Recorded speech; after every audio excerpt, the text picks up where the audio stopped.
Welcome back to Movies TV Mad. Remember, you can follow me on Twitter at Movies TV Mad, Instagram and TikTok at Movies TV Mad 555. Will WB ever be able to escape the Snyder Cut? Screen Rant's Brad Curran says no. Now, I've gone through this article with a fine-tooth comb. Now, there's some things I'm going to have to correct as I'm reading it. Now, either Brad is lacking in knowledge about the whole saga of Release the Snyder Cut and what happened after the film was greenlit, or he's purposely being misinformative. I don't know which one it is, and I don't want to make any accusations because I actually love Brad Curran. I think he's a great journalist, but there's a lot of propaganda here that I'm going to have to correct. Now, let me be absolutely clear and direct before anyone who supports Zack Snyder's DCEU comes after me. I'm a big supporter of Zack Snyder's DCEU. I love his free movies. They're beautiful. I want the Snyderverse restored, but I don't want it restored on bringing other people's stuff down, and I don't want it restored by misinformation, lies, and a lack of knowledge. So here we go. Let's read Brad Curran's article. Why WB Won't Be Able to Escape the Snyder Cut by Brad Curran of Screen Rant. The game changer that Zack Snyder's Justice League has been for the DCEU means that it's not something WB is going to be able to easily move on from. Zack Snyder's Justice League is not something Warner Brothers will be able to make people forget anytime soon. In the relatively short time frame since the release of the long-chanted-for Snyder Cut, it has become clear that Warner Brothers has a strong lack of interest in allowing Snyder to wrap up the remainder of his planned 5-movie arc, of which the Snyder Cut represents Part 3. Snyder himself has stated this point repeatedly before and since the film's release, even going as far as to describe Warner Brothers as being aggressively anti-Snyder, while the studio itself reportedly regards the film as a storytelling cul-de-sac. So we stop there. Aggressively anti-Snyder. But why?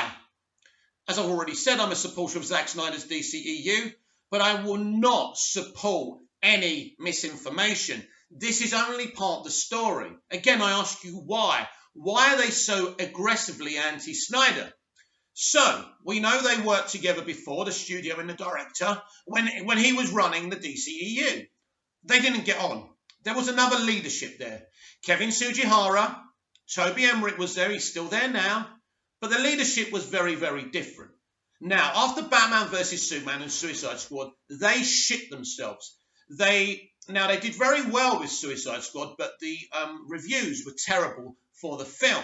Now, it must be clear with Batman vs. Superman, they cut the film down by half an hour, and when the film got such a bad response, they gave him the extra half hour, which made all the difference, right? They were scared of his film from the very beginning. They saw Ayer's Suicide Squad, they didn't like it, and they wanted to inject humour. Again, they were scared. But this is what happens when you bring in an indie-type auteur to run a franchise. It's not going to reach a broader audience. Now, Zack Snyder believes, as a director, as an artist, he should be able to do whatever he wants and not a dime of it, not a jot of it, be cut off. This is not how it really works in the industry. You make your film, then the people who have invested in you and who own the IP have to make the final decisions. But because Snyder does things a certain way, Snyder doesn't care about reaching a broader audience. He only cares about the film he wants to make. But when you're making a DC extended universe for a broader audience, now he's not making it for the broader audience, but that's what the studio wanted. The problem was the studio never invited Snyder to this party. It was Christopher Nolan. The studio are to blame. Once Nolan said he didn't want to mold the clay of this thing, he brought in Snyder. They should have said, you know what, Chris, let's not do this. Right. Why are they aggressively anti-Snyder? From the moment they greenlit the cut, they said, Zack, we don't want you filming anything. So Zack went out and started filming things. This became a point of conjecture, but it became worse than that.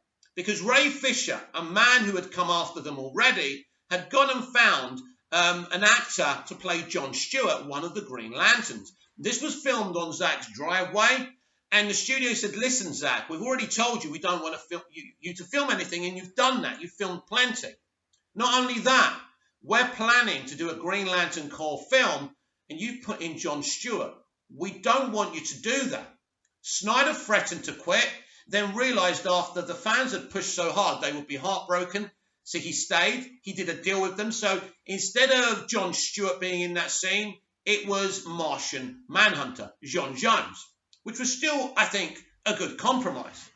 The problem here is it got worse because Snyder exposed all of this, actually saying in an article, I will not cut a person of colour, trying to insinuate, not with his own words, that WB was somewhat racist. Now, Ray Fisher had already played the racism card when he revealed that they said we don't want an angry black man.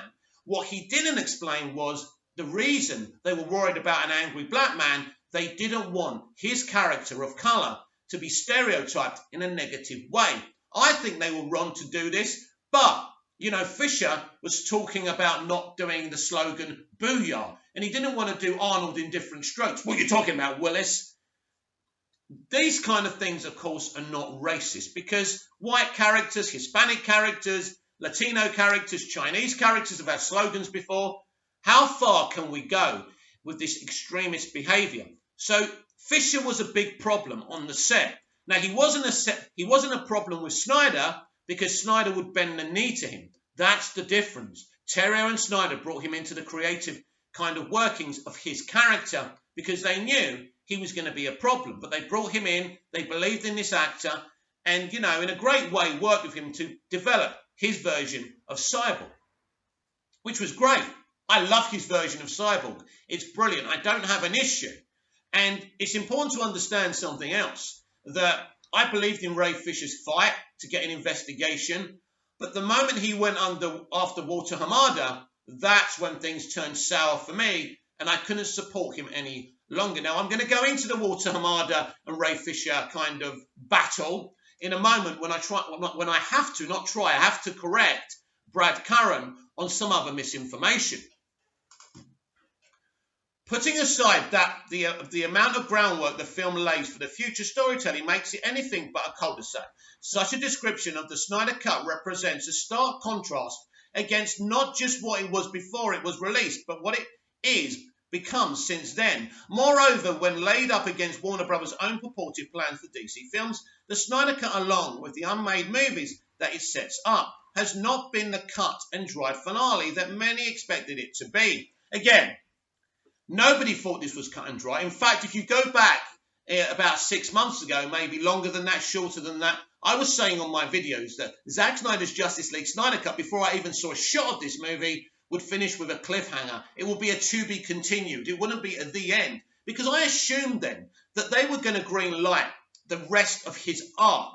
And when you look at the official announcement of it being in episodes before they decided to take it back to being a film, I kind of saw this kind of thing of Justice League 1, which is the Snyder Cut, Justice League Series 2, Justice League Series 3. And I think AT&T and Warner Media were thinking along the same lines. But I think the bad kind of experience of working with each other, again, didn't work. Filming stuff when he was told not to. The whole Jon Stewart thing. That's when things got so toxic and so bad between him and the studio, they said, you know what, Zach? We were going to give you everything. And now you've got nothing because you're clearly a man who can't sit down and give 50%. Can't compromise in a good way, so we can't work with you. I believe the Snyder Cut or the Snyderverse was going to be restored. And from the moment, and I've said this so many times, it's boring now, from the moment they decided to just let it be released as a film, they said, listen, the atmosphere, the environment between these two bodies just was so bad, they didn't even promote the movie. They didn't do anything for it. In fact, I think they wanted it to fail. So the fans saying that is true, but you've got to look at the balance of the whole thing. And again, let's be clear here. I'm a supporter of these films. I want to see this arc finished, but I will not come on this channel, on my platform, and put my name to misinformation. So I'm going to explain to you the facts and the balance of both sides. Anyone who doesn't like that can leave my platform. I would implore you not to leave my platform because unlike the other people you follow, I'm honest with you, always honest with you. You know I'm a supporter. You know I'm a fan of Zach's DCEU. But let's not try and spread propaganda and misinformation. So, where are we? I've lost my place. Expected the film. Right, so where are we? But what has it become since then? Moreover, when laid up against Warner Brothers' own purported plans for the DC films, the Snyder Cut, along with unmade movies that it sets up, has not been the cut and dried finale that many expected it to be. The film's release has led to widespread calls for more of Snyder's story, with the new hashtag Restore the Snyderverse. I was a part of that. I'm still a part of that. I still want to see that happen. As of right now, Warner Brothers has displayed no intention of giving the Snyderverse the green light. Now, I've already explained to you why that is, and also, actually, they did originally want to green light it when they greenlit it as episodes. Remember that. However, the situation is no longer as simple as fans pushing for the renewal of a cancelled TV show. The continuation of the film series after the most recent entry bombed, or even the initial campaign for the Snyder Cut itself, between the currently articulated plans for the DCEU by Warner Brothers, the popularity the Snyder Cut has seen, and the interest has arisen in the Snyderverse being restored, the Snyder Cut, and by extension the Snyderverse, are now the elephant in the room for the entire franchise, as is Ray Fisher's controversial dismissal from The Flash. Now, this is the next thing we have to discuss, so we'll put this down for a minute again. This, again, is misinformation by Brad. It's as simple as that. Again, I don't know if it's ignorance, arrogance, or lack of information. He's a screen rant journalist. I mean, probably not saying a lot, but I'm sure he knows what's going on. He's misinforming you again because Ray Fisher was not. Let's just go to what he said. Is in the room of the entire franchise, as is Ray's controversial dismissal from The Flash. Ray Fisher was not dismissed from The Flash. Ray Fisher had a meeting with Walter Hamada. So Walter Hamada has said to him, listen, allegedly, this is allegedly, we don't know this for a fact, we can only take Ray's words for this, but anyway, I don't think he's lying. Walter Hamada said to him, listen, we're quite happy for you to throw Joss Whedon and John Berg under the bus, but leave Jeff Johns out of it.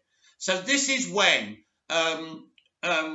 Ray Fisher went against Walter Hamada. Now, it's pretty clear to me and you and many sane people, this guy, Walter Hamada, who is the president of DC Films and is not the leader of the actual studio, was repeating stuff that the studio told him to say. So Ray Fisher could have easily said, listen, he said this to me, but it's clear this is Warner Brothers. They're telling him to say this. But he made it personal against Walter Hamada. Then what happened? He came onto Twitter and he said, I will not work under any production that Walter Hamada is involved in. Does that sound like they sacked him? No, they didn't sack him. He refused to take part in any production under Walter Hamada, not just revealing what was said in that meeting, but saying that he was trying to block the investigation. Again, this was another untruth by Ray Fisher. So Walter Hamada did not sack Ray Fisher from the Flash movie, despite being given many reasons to do so. Ray Fisher removed himself from the Flash movie and refused to be involved unless Walter Hamada apologized to him and the other people and the witnesses from the investigation. Again, I'm correcting misinformation. This is the truth. These are the facts, and you can go back and you can find out these facts for yourself. Again, reiterating and repeating, I'm a fan of Snyder's DCEU and want to see more, but I will not fight for this under untruths and misinformation. Now, Brad obviously puts this picture up, comparing Snyder's version of Clark and obviously what we got in Justice League. Now, of course, this is a very clever tactic to show how great Zack is and how bad WB are. Again, only one person involved with Warner Brothers Pictures is still involved since this moment. That's important to understand that. When discussing the growing interest in seeing Snyder's 5-part arc finished, it's important to remember the Snyder Cut being released at all was very much an uphill battle following the consistent denials of the movie's very existence. A major social media blitz on the 2-year anniversary of the theatrical version's release finally pushed it past the point of no return, with the news that the Snyder Cut would debut on HBO Max arriving on May the 20th, 2020. Even then, Warner Bros. Repeatedly showed clear disinterest in continuing Snyder's story beyond that point. This is actually not true. I've already told you. They made it episodic because they wanted Justice League Season 1, Justice League Season 2 and Justice League Season 3. In fact, they wanted Snyder to carry on making his own DCEU at HBO Max, like a continuing Game of Thrones series. Many people reported these rumours, and my sources say this is absolutely true. This changed over the Jon Stewart thing and filming stuff they told him not to do. This is the fact. They had interest in restoring the Snyderverse. From first proposing simply releasing the cut unfinished, right again, this was Toby Emmerich and this was Warner Brothers Pictures. Now, this is something that Zack said no way, rightly so. It's clear that Toby Emmerich did this and Toby Emmerich is a problem. Toby Emmerich just wanted this out the way and gone. They had other plans. They didn't want people to like this movie. It's clear that this was an issue. There was an issue between them. People don't like watching, people in studios, important people, they're gangsters. They don't want people knowing what they do behind the scenes. All they do in front of you is say, we're compassionate, we love everyone, and we're the best people in the world, and we're going to lecture you, by the way, as well. So this is true. This is absolutely true, and I'm on Zack's side there. This was an outrageous thing, and it never happened. But, to be clear, if the studio was so passionate about it being released, as it was, then maybe this thing wouldn't have happened in the first place. Why did the studio give him 70 million? So be very careful what you believe. There seems a bit of an inconsistency here, right? They did give him 70 million. Why? That's interesting.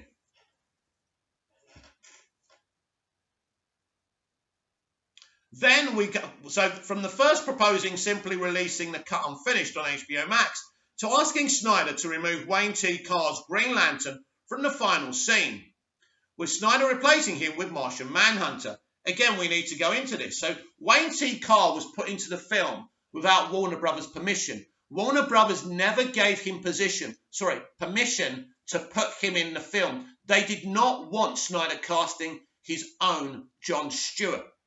Ray Fisher did this. The bloke who was exposing them and saying stuff about them had cast this character. He knew him. He brought him to Zack and he cast him as Jon Stewart. But the studio never agreed to this. So I understand why the studio didn't want Wayne in this picture. It's sad for Wayne as an artist myself. I feel his pain. But the studio never agreed to this. This is their IP, not Zack's. They're the facts. Warner Brothers has been adamant that Snyder's arc not continued beyond the Snyder Cut, though getting the film itself released took significant effort on the part of both fans and Snyder. It nevertheless come to pass. What's more, while ignoring the release of the Snyder Cut hashtag might have been one thing, now that the movie's out for the whole world to see and has been all around quite well received, numerous factors are significantly complicating and even impeding the studio's desire to simply move on. Now, let's remember why this cut was greenlit. This cut was greenlit because AT&T saw how popular this was. They thought, we can make some money here. This guy's version of the DCEU is popular with a lot of people. Let's stick it on HBO Max. It's a pandemic. We haven't got much content thanks to the pandemic. This can create buzz. This is a brand new streaming service. Let's do this. They clearly launched this streaming service a year too early. So they did it, right? That's why it was greenlit, because of John Stankey and AT&T. Clearly Warner Brothers Pictures, because of all the skeletons in their closet, did not want this film to be well received or ever seen. That's the truth. But this is the reason it was greenlit. We have to be clear there. By being a movie long suppressed from the general release, and one that had to be campaigned for so strenuously, there was almost a mythic nature about the Snyder Cut before it was announced. Knowing the version of the movie released in 2017 was clumsily cobbled together with last-minute reshoots and a haphazard digital removal of Henry Cavill's Mission Impossible Fallout moustache. The story of Snyder's original version being held back for so long made it into a sort of modern-day movie legend, which is true. Snyder's social media teases of the film only strengthened the determination of fans to keep pushing for it, as these were contrasted with continuous assertions that the film itself did not exist in any releasable form or on a more subjective level within social media chatter, that it wouldn't be a substantial improvement on the theatrical cut. Adding to this was the fact that Warner Brothers could not get DC movies out from under the Snyder Cut shadow.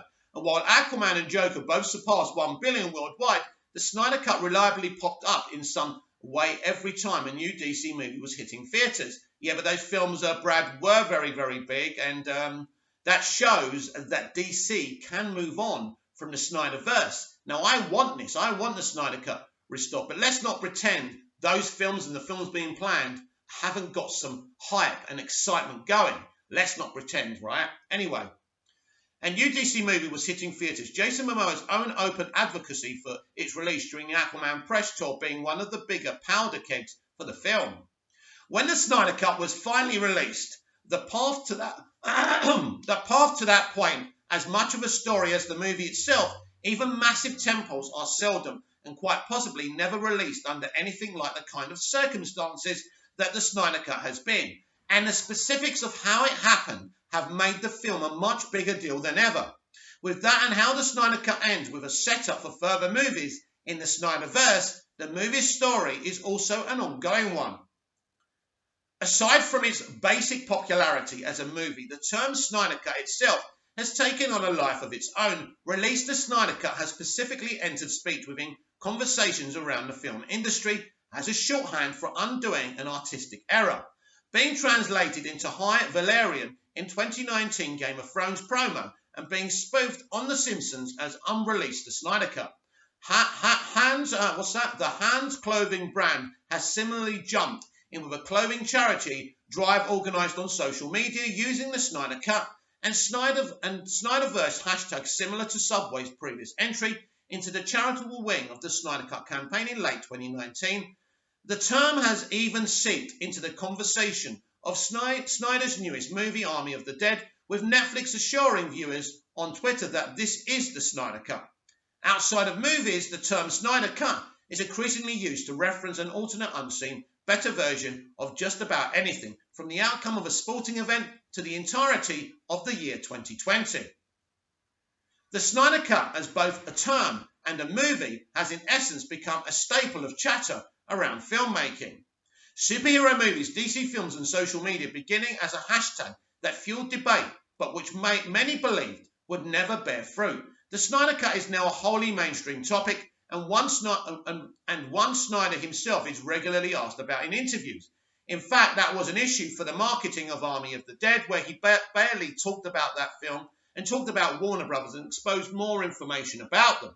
Snyder's even continuing to periodically drop more information about the film and his overall intentions for the franchise, such as an image of Car's Green Lantern, while Joe Manganiello has done the same himself with respect to Ben Affleck's Batman movie and the Deathstroke origin film. All of that leads right into the final factor that's preventing the Snyder Cut and the Restore the Snyderverse hashtag from fading away.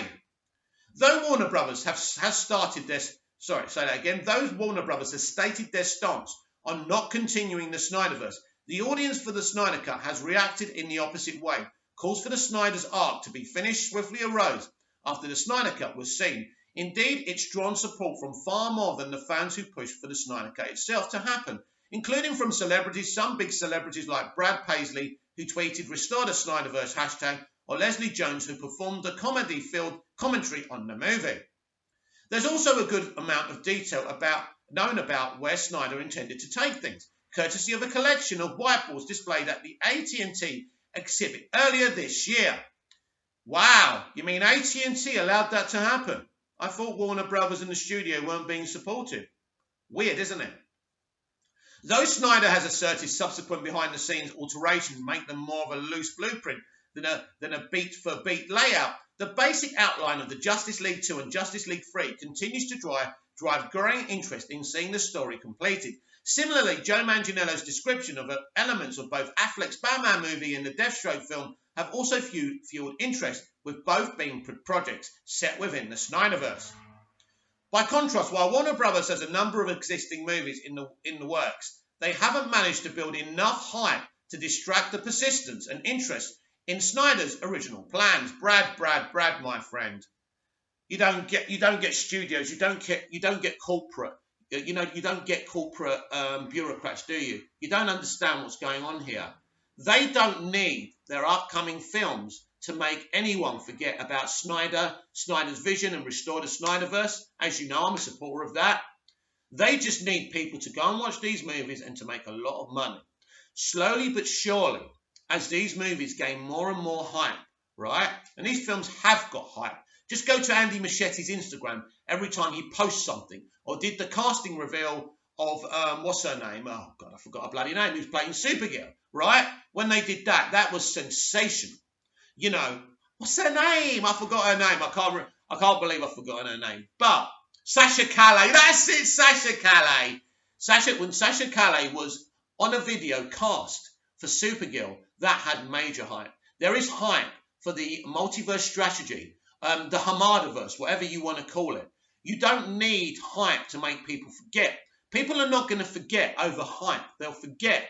The more these films and, HBO Max shows for DC come out, and the more successful and great they are, the more people will be saying, well, I want that, but I don't care as much anymore. That's how it works, Brad. That's how it works, Brad. That's how it works. It's simple. It will take time. But these studios can be very patient. It'll be very interesting how James Gunn's The Suicide Squad will work.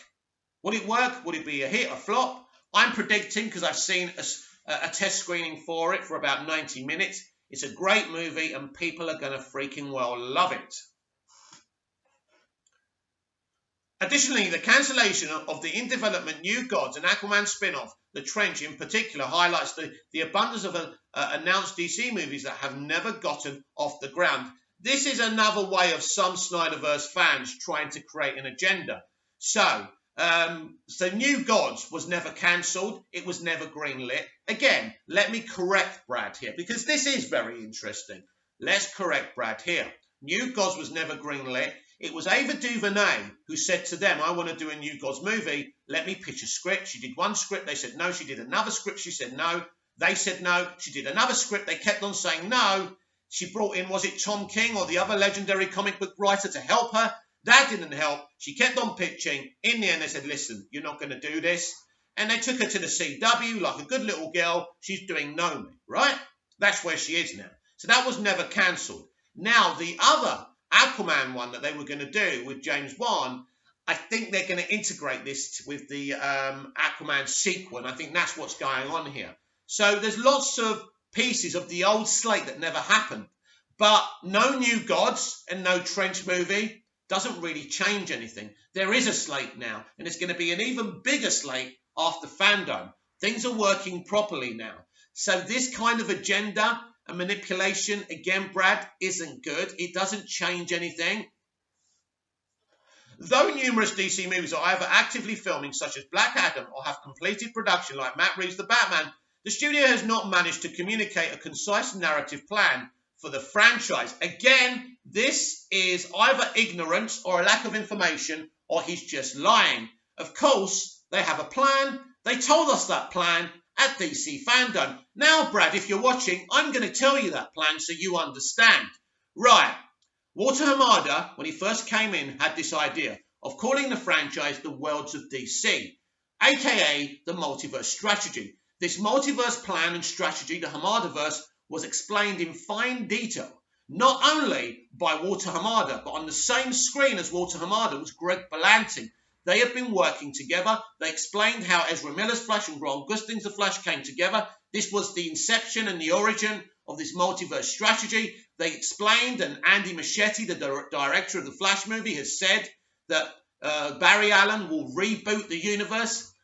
Things will change. It will be rebooted, but nothing will ever be forgotten. So they're rebooting this universe. They have announced films, and Brad, they absolutely have a plan. Again, you're spreading manipulation and misinformation. That's a fact.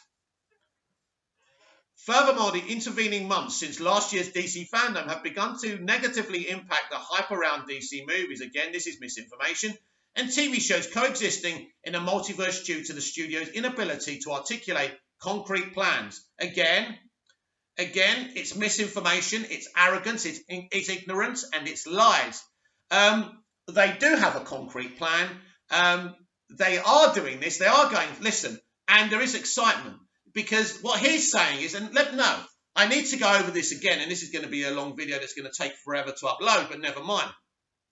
So he says, last year's DC fandom have begun to negatively impact hype around DC movies and TV shows coexisting in a multiverse due to the studio's inability to articulate concrete plans.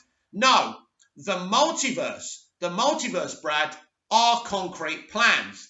And the reason they're in this situation and having to do a multiverse and reboot the universe is because themselves and Zack Snyder didn't execute a franchise to appeal to a broader audience. So it's not their inability. It's the former leadership of Warner Brothers who brought in Christopher Nolan, who wasn't interested, and then brought in Zack Snyder. That's where the roots of the problem is. Again, Brad, misinformation. Plans for what they intend to do with it all. It's all told. Warner Brothers' assertion. Sorry, I keep on getting notifications. Right. Plans for what they intend to do with it. All told, Warner Brothers' assertion that they are moving on from the Snyderverse have not been followed by clear, commensurate plans for what they plan to do instead. Again, this is misinformation because they do have plans for what they plan to do instead. A multiverse strategy. They're rebooting the franchise via Flashpoint. They're creating a multiverse strategy, which means a multiverse Justice League. It means every single live action version of DC you've seen is now going to be canon. Everything. That, Brad, is a concrete plan. I don't know what you think a concrete plan is, but this absolutely is a concrete plan. Anyway, we go on. All the while, the basic outline for the Snyderverse, whether in the Justice League sequels or related projects like Ben Affleck's The Batman and the Deathstroke movie, have been far more clearly laid out, with interest in them continuing to grow. In other words, he's trying to push an agenda here, saying they don't know what they're doing, and Snyder does. This, of course, isn't true. Both Snyder knows what he's doing with his plan, and so do WB. They have a concise plan. You are wrong, Brad. With the Snyder Cut out and calls for the Snyderverse's return continuing, the blueprint that's been presented of the unrealised films in Snyder's arc is doubtlessly going to continue to loom over DC movies, just as the Snyder Cut itself once did. Whether Warner Brothers will have a change of heart on their present stance on the Snyderverse and what would need to take place for that to happen remain major question marks. What is not unknown, though, is that Zack Snyder's Justice League and the roadmap that it sets up have opened a door that's now never going to be closed. So this is a very long, interesting, it's actually quite an interesting article. Even though there's lots of misinformation and propaganda here, it's a good article. I like Brad Curran. Nothing I read there has changed my mind about that. But you see, this is the problem. There's some of us fighting for the restored Snyderverse who are honest, balanced, and concise, and don't need to put out misinformation to prove our point. I don't want to go back to 2016 and what happened there. I don't want to keep on going to the past because it's not the same Warner Brothers company anymore. And soon, we're going to go right into the clouds because we're getting taken over by Discovery. And David Zaslav is going to be the CEO. Are we going to start blaming him for everything and go on like that if he doesn't restore the Snyderverse? I don't know his plans. I don't know what's going on. Now, it's interesting. I think that Snyder believes that Zaslav can restore the Snyderverse and wants to restore the Snyderverse on HBO Max or whatever that streaming service is going to be. I think Brad Curran maybe knows Zack or talks to Zack. I'm not sure. Maybe Zack instructed him to put out an article going through the past and, all these kind of propaganda points and misinformation points, maybe to get Zaslav's ear and eyes. Maybe that's a tactic. I don't know. I know one thing, that Zack Snyder is a brilliant filmmaker. I enjoy his DCEU movies. That's where my knowledge of his movies ends, to be honest. I would love the restoration of the Snyderverse. But right now, it's not happening. Now, maybe when Zaslav takes over, that can be a reality, and I will be as happy as you will be and everyone else will be. But misinformation, propaganda, saying that Hamada and WB don't have a plan when they blatantly have, is not a ride, it's not a truck I want to get on. So, if this uploads in time, you'll see me tonight at 6:30 p.m. UK time for Movies TV Mad live. So that's 6:30 p.m. UK time. Check your local times, please. Please check in, and hopefully this uploads in time so I can do that, because I can't upload this and do a stream because the picture will be shit. Anyway, thank you for tuning in. I'll be back tonight, fingers crossed. Please comment down below, like, share and subscribe. Once you subscribe, hit the bell. Remember, I'm on Instagram and TikTok. I've lost my name again. I've lost my name. So, I'm on Instagram and TikTok. Movies TV Mad 555. I'm on Twitter at Movies TV Mad. So, see you later on the live stream. Until then, goodbye.